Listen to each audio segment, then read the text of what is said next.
3, yakni kucing untuk supervisi akademik. Nah, kali ini sebelum saya melaksanakan supervisi, sebelumnya saya akan mempraktekkan pra-observasi dengan rekan saya, Ibu Amelia. Beliau adalah guru mata pelajaran ilmu pengetahuan alam. Baik, kita mulai saja. Selamat pagi Bu Amelia. Selamat pagi. Mohon maaf Ibu Amelia kalau saya mengganggu waktu kita hari ini karena saya rencana ini saya akan mengadakan supervisi untuk kegiatan mengajar tak di kelas. Bagaimana Ibu Amelia? Ya, siap. Alhamdulillah.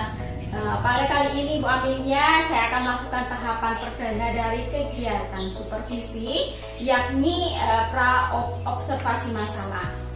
Tujuan dari kegiatan ini adalah membantu Ibu Amelia dalam mengembangkan, meningkatkan kompetensi. Kemudian Bu Amelia, hal ini yang berkaitan dengan kompetensi Bu Amelia dalam mengajar. Nah, mari kita mulai observasi kegiatan ini ya Bu ya, observasi. Nah, kira-kira nih Bu Amelia besok ini materi apa yang akan Ibu Amelia sampaikan kepada anak-anak? Jadi besok itu di kelas 7 saya akan membawakan materi lanjutan di bab 6 tentang organisasi kehidupan. Jadi pertemuan besok itu saya akan membahas tentang sel makhluk hidup. Oh, tentang sel makhluk hidup ya Bu Amelia. Ya. Kemudian kira-kira tujuan dari pembelajaran yang akan Bu Amelia lakukan itu apa ya? Tujuan pembelajarannya di sini diharapkan siswa itu mampu untuk melakukan pengamatan terhadap sel dengan menggunakan mikroskop. Sebelumnya kami sudah melakukan pengamatan dengan mikroskop di laboratorium.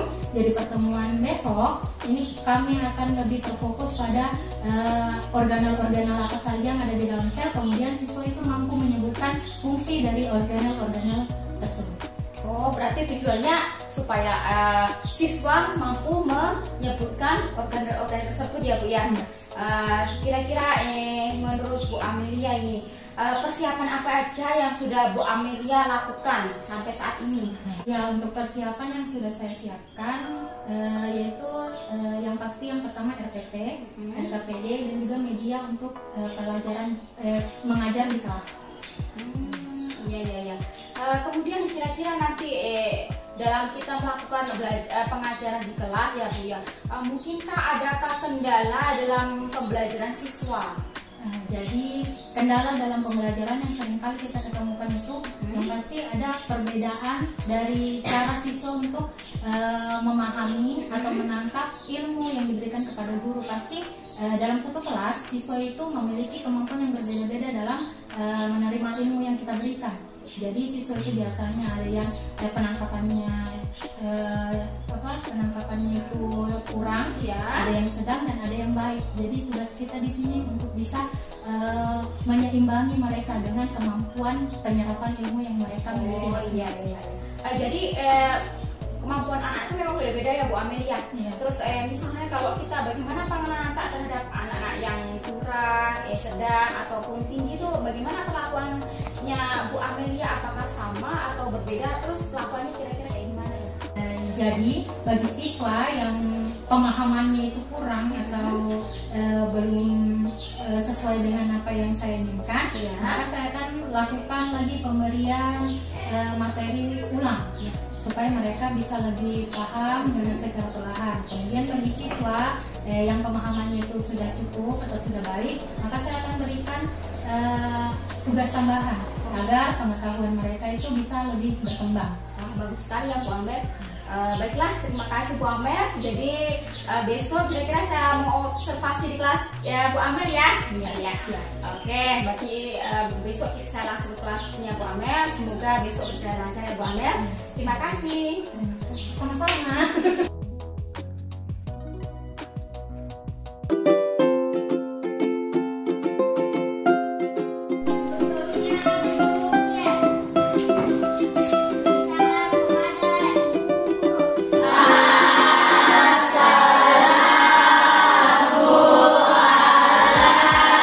Assalamualaikum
Waalaikumsalam warahmatullahi wabarakatuh. Baiklah, hari ini kita akan lanjutkan materi kita pada bab 6.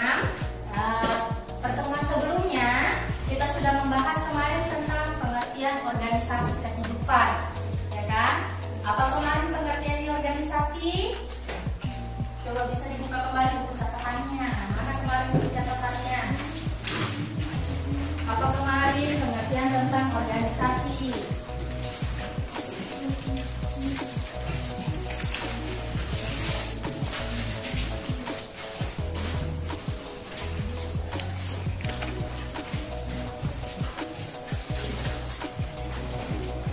Pertemuan kita kemarin, apa kemarin pengertiannya tentang organisasi kehidupan? Apa yang tentang organisasi kehidupan?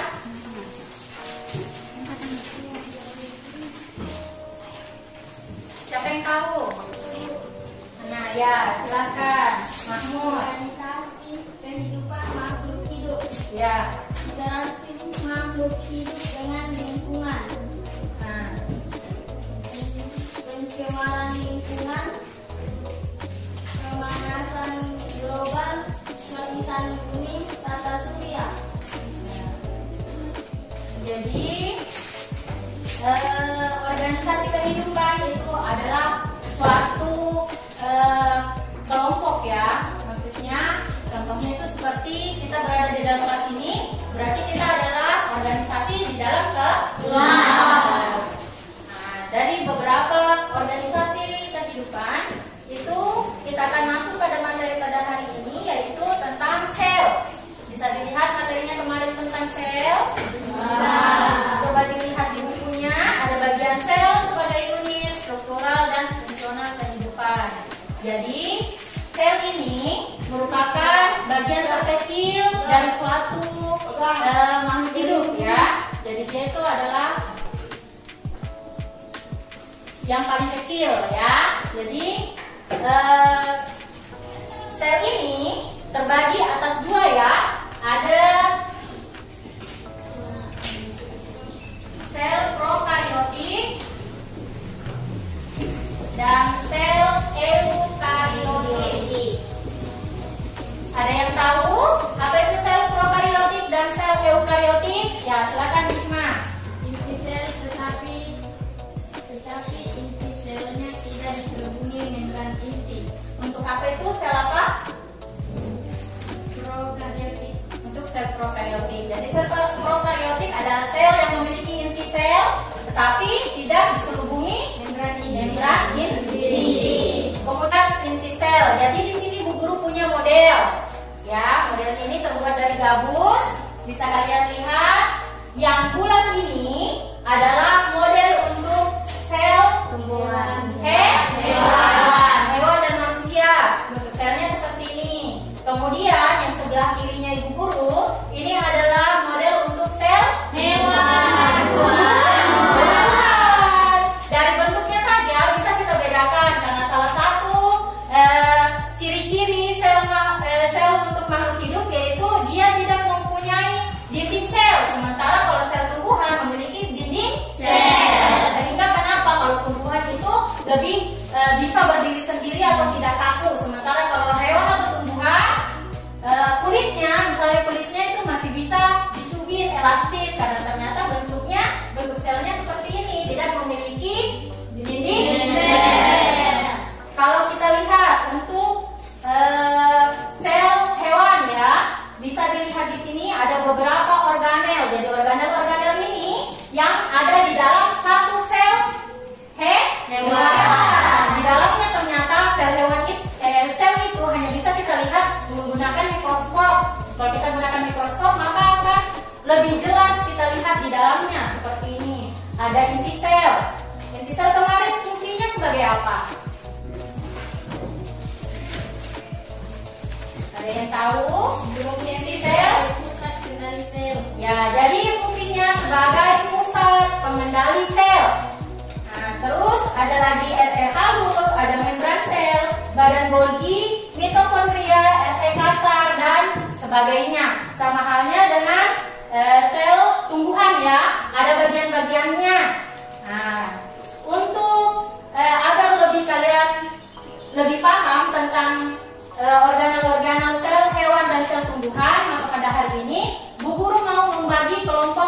3 kelompok, ya. Nah, sebelum kita membentuk 3 kelompok, Bu Guru dulu ingin tahu siapa di sini yang suka membuat video atau membuat konten tentang dalam media TikTok. Coba angkat tangan. Siapa yang sering membuat video konten biasa untuk TikTok atau Instagram? Oke, ada berapa orang ini? Nah, yang sering membuat video begitu bisa kita bikin untuk 1 kelompok ya. Bisa ya?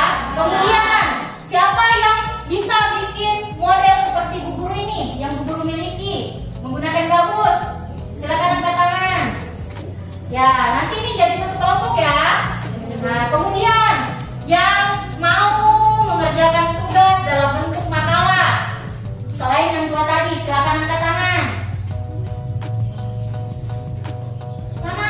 Selain yang belum angkat tangan tadi, angkat tangan coba. Kita masuk dalam bentuk makalah. Oke, jadi tadi yang memiliki kesukaan, kegemaran yang sama untuk membuat organel sel ini, silakan membentuk 1 kelompok. Bu Guru persilakan. Nah, sudah terbentuk 3 kelompok? Sudah. Jadi ini di tangannya Bu Guru adalah LKPD, yaitu lembar kerjanya kalian. Jadi nanti kalian bikin tugas sesuai dengan LKPD yang Bu Guru bagi. Oke.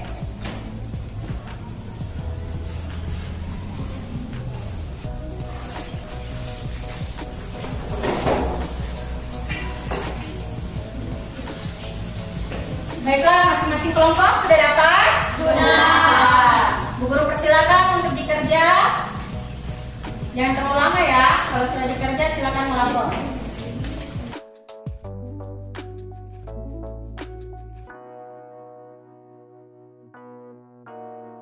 Assalamualaikum warahmatullahi wabarakatuh. Bu Amel, pelaksanaan observasi kemarin sudah saya lakukan ketika Bu Amelia sudah mengajar. Nah, luar biasa sekali saya perhatikan anak-anak antusiasnya juga luar biasa ketika Bu Amel mengajar.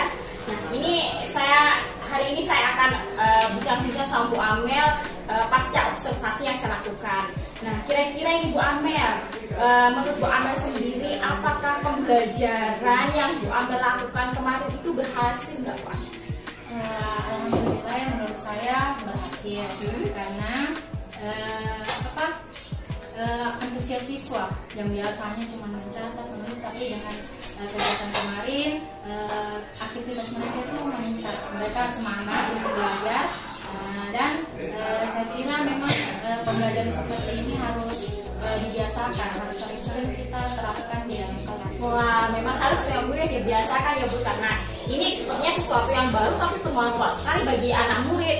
Nah, kemudian menurut Bu Amel ini, adakah kemajuan pembelajaran dengan melakukan pembelajaran yang berdiferensiasi ini Bu? Ya, ada. Banyak sekali malah. Salah satunya yaitu memudahkan pemahaman siswa dalam pembelajaran. Jadi mereka di situ dapat memilih untuk berdiferensiasi baik produk, konten maupun proses. Ya. Bisakah Bu Amel merefleksikan ya kegiatan pembelajaran serta coaching untuk supervisi akademik ini?